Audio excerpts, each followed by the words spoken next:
Bonjour à tous et bienvenue dans votre journal de ce jeudi 20 novembre. Ce soir, le ras-le-bol des entreprises de travaux publics. Plusieurs centaines de patrons vendéens manifestaient cet après-midi devant la préfecture. La raison, 750 emplois qui sont sur la sellette en Vendée à cause des chantiers qui se font de plus en plus rares dans le département.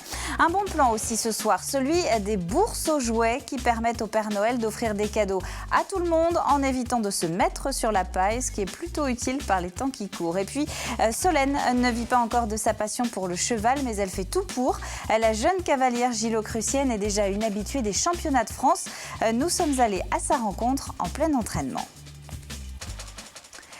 Mais on commence ce journal avec la carte a priori définitive de nos régions. Les députés ont une nouvelle fois débattu cette nuit à l'Assemblée nationale. Ils ont abouti à ce découpage. Regardez, 13 régions au lieu des 22 actuelles.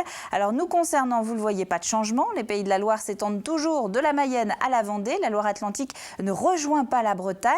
En revanche, nos voisins immédiats de Poitou-Charentes vont appartenir désormais à la plus grande région de France, un territoire qui englobera Poitou-Charentes, donc, mais aussi le Limousin et l'Aquitaine, ce qui représente une seule et même entité des Deux-Sèvres aux Pyrénées-Atlantiques.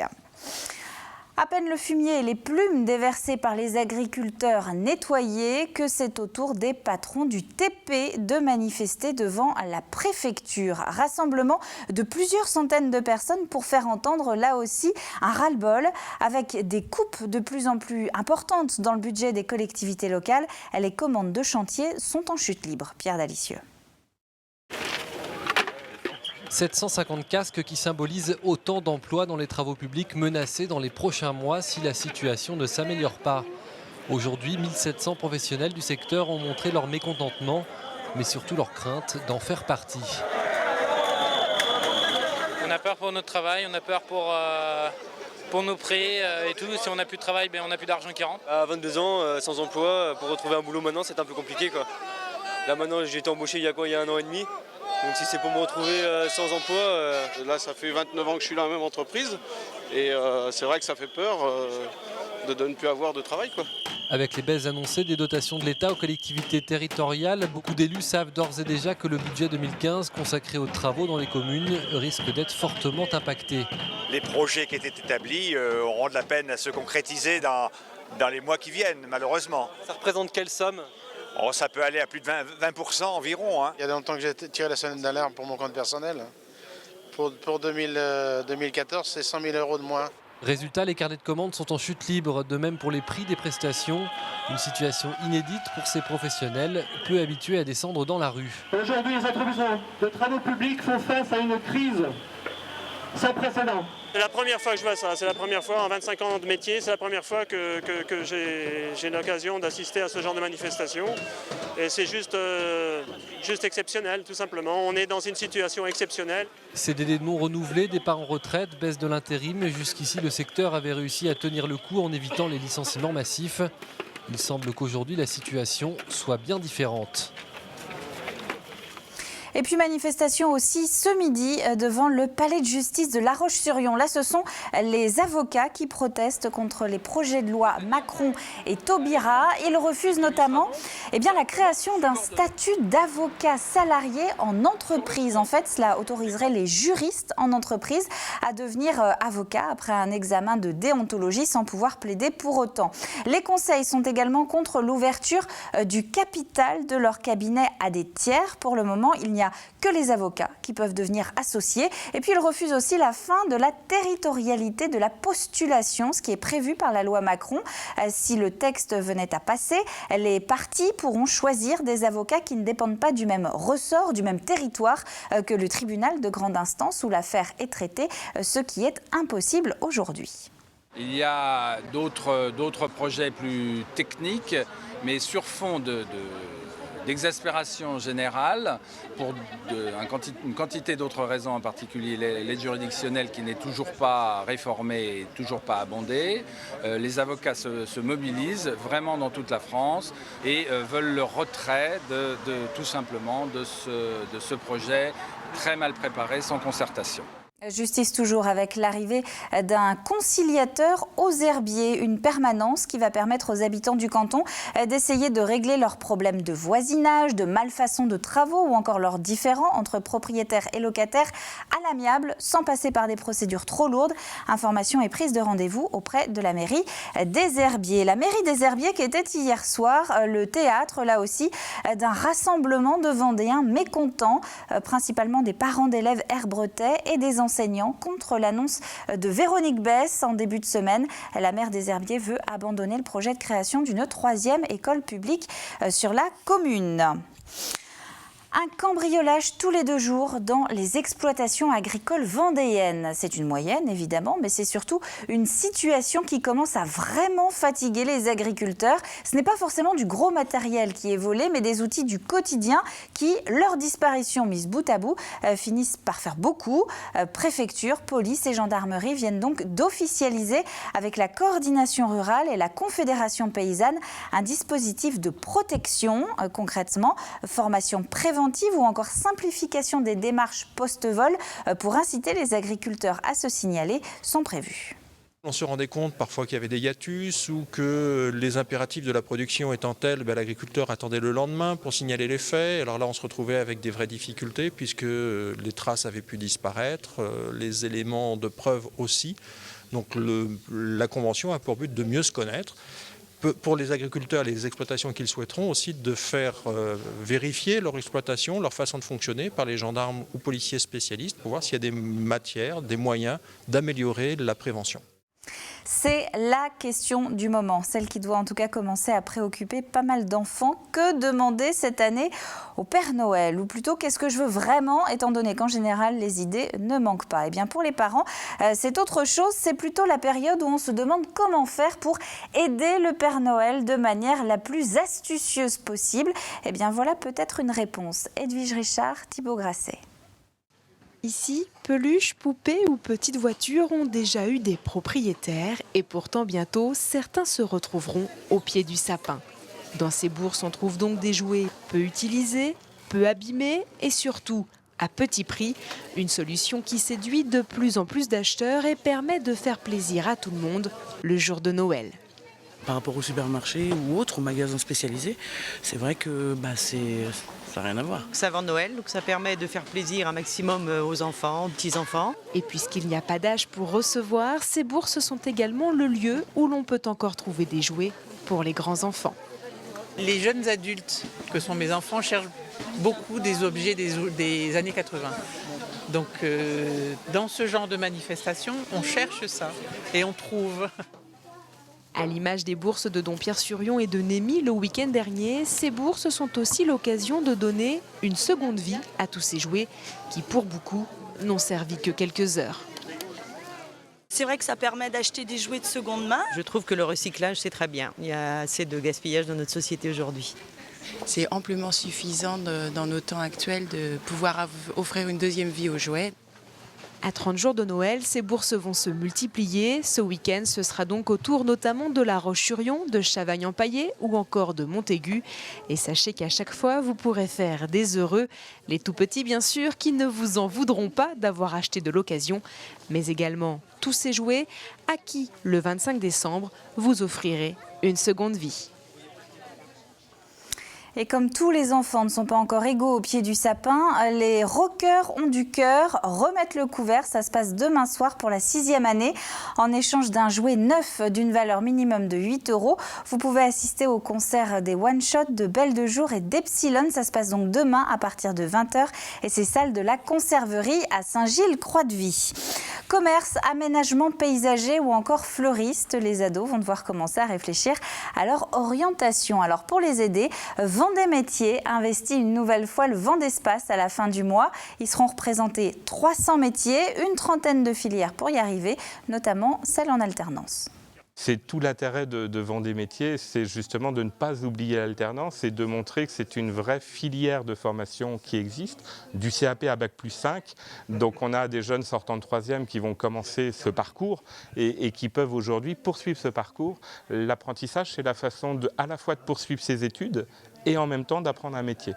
Vendée Métiers. C'est donc le week-end du 29-30 novembre prochain et ça se passe au Vent d'Espace. Un peu dans la même idée, le lycée Saint-François d'Assise de La Roche-sur-Yon vient de se rapprocher du département lettres de l'ICES, le campus universitaire privé du département. Un partenariat pour promouvoir la filière littéraire et surtout ses débouchés qui sont de moins en moins connus par les lycéens. Conférences, stages, ateliers sont prévus. Il y a un certain nombre de familles qui ne se posent pas la question d'orientation, c'est systématique, après la seconde, c'est la S, sans se poser la question de la qualité des autres filières et de ce que peuvent apporter ces autres filières et les débouchés qu'il peut y avoir. Aujourd'hui, une filière, elle, apporte des débouchés de façon très large, beaucoup plus large qu'il y a quelques années. On sait qu'on peut accéder à des très grandes écoles, à des parcours professionnels de très grande qualité, en se faisant plaisir, en poursuivant des études de sciences humaines, histoire, lettres, langues notamment. Alors de son propre aveu, lui n'a pas été franchement emballé par l'ambiance qui régnait dans son école, ce qui ne l'a pas empêché de se faire un nom dans le monde audiovisuel national. Gilles Salé, le patron sablais d'AMP Visual TV, vient d'être élu personnalité de l'année au Satis 2014. Le Satis est en fait le rendez-vous des professionnels du secteur, de la création à la diffusion des programmes audiovisuels. Gilles Salé, au milieu sur la photo, est le premier à décrocher ce prix qui vient donc d'être lancé cette année. C'est la semaine de la solidarité internationale à La Roche-sur-Yon, l'occasion de mettre à l'honneur toutes les cultures qui se côtoient dans la ville par le biais de conférences, de théâtre ou de marchés solidaires, avec une particularité peut-être, celle de l'espéranto. Là, pas de limite géographique à cette langue, à cette culture à part entière. L'espéranto est un outil de communication valable à travers le monde pour peu qu'on s'y intéresse. Carl Laboureux. Ce n'est pas vraiment du français, ni de l'espagnol ou même de l'anglais, c'est un peu tout cela à la fois. L'espéranto est une langue construite à la fin du 19e et qui est aujourd'hui parlée aux quatre coins du monde, certes non officiellement et par un nombre d'espérantistes difficilement quantifiable, mais ce qui en fait sa particularité, c'est avant tout sa facilité d'apprentissage. Le suffixe in, le suffixe id, le suffixe ei, ainsi de suite, pour former les autres mots. Donc vous vous rappelez, on n'a besoin d'apprendre qu'une seule racine pour pouvoir dire cheval, écurie et chevalisto, le cavalier. Une seule racine, on apprend les suffixes. On a une base et après on rajoute des préfixes, des suffixes et on en fait des mots. C'est relativement simple. Je l'ai appris vraiment très, très facilement. Et pour vous dire, j'étais lycéenne à l'époque, j'étais moyenne en langue. Et du jour où j'ai commencé à apprendre l'espéranto, j'ai vu mes résultats s'améliorer en anglais et en allemand. Une langue créée à l'origine autour d'un idéal de paix et de solidarité via un langage international commun. C'est d'ailleurs toujours un peu la même philosophie qui anime les espérantistes au travers de leur voyage. C'est pour voyager autrement. Cet hiver, je vais aller au Cambodge, par exemple, et au Vietnam. J'ai trouvé sur Facebook des gens qui parlent espéranto que je ne connais pas et qui vont m'accueillir chez eux. Donc je vais aller chez eux, je vais manger avec eux, je vais visiter le pays avec eux. Et ce n'est pas des gens qui ont appris l'espéranto pour gagner de l'argent ou pour travailler dans un office du tourisme. Non, c'est vraiment pour rencontrer des gens. Près de 130 ans après sa création, l'espéranto est ainsi devenu un véritable réseau social à travers le monde. C'est un peu ce que recherchait finalement son créateur, Zamenhof. Pas de best-of tout court, mais un best-of L, dixit les organisateurs pour le Hellfest 2015. Un meilleur de l'enfer donc pour ce festival qui souffle en juin prochain, c'est 10 bougies. Les artistes les plus marquants des 9 premières éditions seront donc présents, de Scorpion à ZZ Top en passant par Marilyn Manson ou encore Korn. Le pass pour les 3 jours de festival est déjà en vente et les billets à la journée le seront un petit peu plus tard. En football, 8e tour de la Coupe de France. Le tirage a eu lieu cette semaine. Tirage plutôt avantageux d'ailleurs pour les Vendéens avec Luçon d'une part qui va donc recevoir les Dordognés de Trélissac, une division en dessous. Et puis si le Poiré-sur-Vie gagne demain soir son match de 7e tour reporté, eh bien il accueillera les Finistériens de Plouvorne. Et là, 3 divisions carrément séparent les équipes. Le Poiré en national, Plouvorne en division d'honneur. Direction le Nord-Vendée maintenant dans les paddocks de Saint-Christophe-du-Ligneron. C'est là que s'entraîne Solène. À presque 30 ans, la Gilocrucienne aime tellement l'hippisme que sa passion l'a déjà conduite plusieurs fois en championnat de France amateur. Delphine Ledu. Tous les jours, après son travail, Solène de Bruyne vient rendre visite à Barasso, son pur sang lusitanien. Il y a 5 ans, c'est avec lui que son rêve de cavalière amateur de dressage a commencé. Depuis, la jeune femme de 28 ans passe ses week-ends dans des concours de dressage aux 4 coins de la région. Je pratique l'équitation depuis que j'ai 3 ans et demi. J'ai baigné dedans tout de suite. Donc j'ai fait un peu de tout pour obtenir mes galops. C'est l'équivalent des ceintures qu'on a au judo ou au karaté. Donc faut avoir le galop 7 pour pouvoir sortir en niveau amateur. Le dressage est une discipline qui demande de la concentration et de la rigueur et où le couple cavalier-cheval doit être en harmonie sur les figures imposées. Il y a changer d'allure, il y a faire des cercles, il y a faire des mouvements de côté. J'ai pu vous présenter un reculé tout à l'heure aussi qui peut être présenté à mon niveau.